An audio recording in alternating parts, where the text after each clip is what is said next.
নমস্কার, জজবাত 24 বাংলা থেকে আমি সঞ্জয় মুখার্জি। গতকালটা ভারতীয় গণতন্ত্রের একটা কলঙ্কতম দিন ছিল, জানেন তো।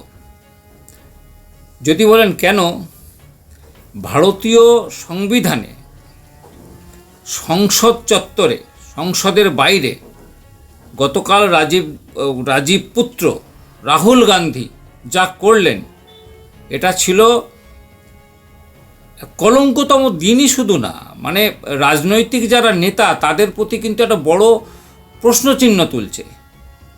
যে মানুষটার নাম প্রধানমন্ত্রী পদের জন্য মনোনীত হয়ে আছে, যে হতে পারেন উনি একটা সর্বভারতীয় ক্ষেত্রে যদি কোনো দিন কংগ্রেস ভোটে জিতে ক্ষমতায় আসে তাহলে হয়তো প্রধানমন্ত্রী হলেও হতে পারে, ওনার নামটা আছে। উনি হবেন বলে তো মনে হয় না, কিন্তু এই সিট কিছু বাড়াতে এত লাফালাফি আর কি। যাই হোক, দেখুন, যত কংগ্রেস বিরোধী যে যাই বলুন না কেন, যত বড় মানুষ হন, যত বড় নেতা মন্ত্রী যাই হন না কেন, জওহরলাল নেহেরু, ইন্দিরা গান্ধী, বিশেষ করে ওনার যিনি বাবা ছিলেন রাজীব গান্ধী, এনারা কিন্তু যথেষ্ট ভদ্র মানুষ ছিলেন। দেখুন, ওনাদের পলিসি হতে পারেন, রাজনীতিতে পলিসি তো এক একটা গভর্নমেন্ট, এক একটা মানুষের এক এক রকম হবে, সেটা হতেই পারে, কিন্তু সংসদের বাইরে গুন্ডামি মানে ওনার পূর্বপুরুষরাও কেউ করেননি। কালকের উনি সংসদের বাইরে যে গুন্ডাগিরি করলেন, তাতে বিজেপির 2 সাংসদ প্রতাপ সারঙ্গী এবং মুকেশ রাজপুত নামে 2 সাংসদ গুরুতর জখম হয়ে হসপিটালে ভর্তি। এবং তার মানে ওনাদের দেখতে গিয়ে বললেন এরকম তো হতেই পারে, ধাক্কাধাক্কি হতেই পারে। মানে এটা বোঝা যাচ্ছে না যে সংসদ ভবন এবং তার বাইরেটা ক্লাবের মাঠ না শুয়োরের খোঁয়াড় না কি, এটা তো বোঝা খুব মুশকিল হয়ে গেছে মানুষের পক্ষে। কি বিষয় নিয়ে ওনাদের এত রাগ? ওনারা কদিন ধরে আম্বেদকর আম্বেদকর আম্বেদকর আম্বেদকর করে চেঁচাচ্ছিলেন। তারই উত্তর দিতে গিয়ে স্বরাষ্ট্রমন্ত্রী বলেছেন যে আপনারা যে আম্বেদকর আম্বেদকর নিয়ে এত চেঁচামেচি করছেন, আপনাদের আমলে আম্বেদকরের কিছু ঘটনা আমরা বলি।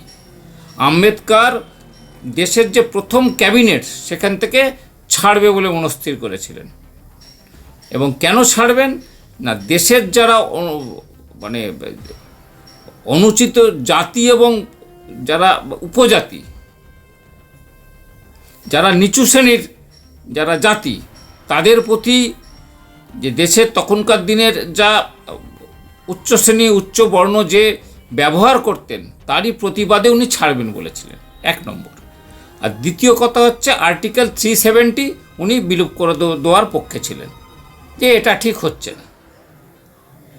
তো এই ঘটনা নিয়ে তখনকার পশ্চিমবঙ্গের মুখ্যমন্ত্রী বিধানচন্দ্র রায় তিনি চিঠি লিখেছিলেন নেহেরুকে, যে যদি রাজাজি আর উনি ছেড়ে দেন তাহলে কি অবস্থা হবে বুঝতে পারছেন, ব্যাপারটা ঠিক হবে। তার উত্তরে বলেছিলেন যে রাজাজি যদি ছেড়ে দেন কোনো অসুবিধে নেই, কিন্তু ছেড়ে দিলে একটু কিছু অসুবিধে হতেই পারে রাজাজি ছাড়লে, কিন্তু আম্বেদকরজি যদি ছেড়ে দেন কিছু একটা ফারাক পড়বে না।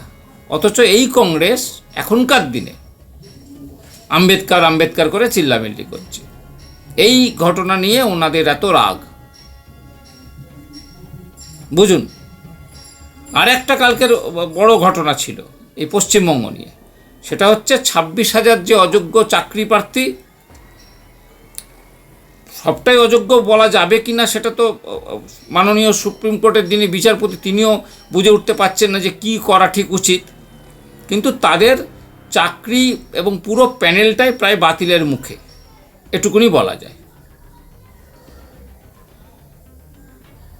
সরকারে এসে গিয়ে পয়সা নিয়ে যারা যোগ্য নয় তাদের চাকরি দিলে, এবং সেই চাকরি যদি কোর্ট মানতে নারাজ হয়, এটাকে দিনের পর দিন লেন্দি করা গেছে, ঠিক আছে, কিন্তু এখনকার যিনি আমাদের প্রধান বিচারপতি তিনি কিন্তু আগের বিচারপতির মতো নন, এটা কিন্তু মাথায় রাখতে হবে। এবং যখন কেউ ঘুষ দিয়ে বা কোনো কিছুভাবে চাকরি পাবার চিন্তা করবেন, এই যে ঘটনা 26,000 চাকরির যে বাতিল হতে পারে, আপনিও যে টাকাটা দিচ্ছেন আপনার টাকাটাও জলে যেতে পারে, আপনি ধরা পড়ে গেলে সামাজিক সম্মানহানিও হতে পারে, এবং আপনাকে সেই টাকাটা মানে মানে আপনি এতদিন যা মাইনে পেয়েছেন তার সুদ সমেত ফেরতও দিতে হতে পারে।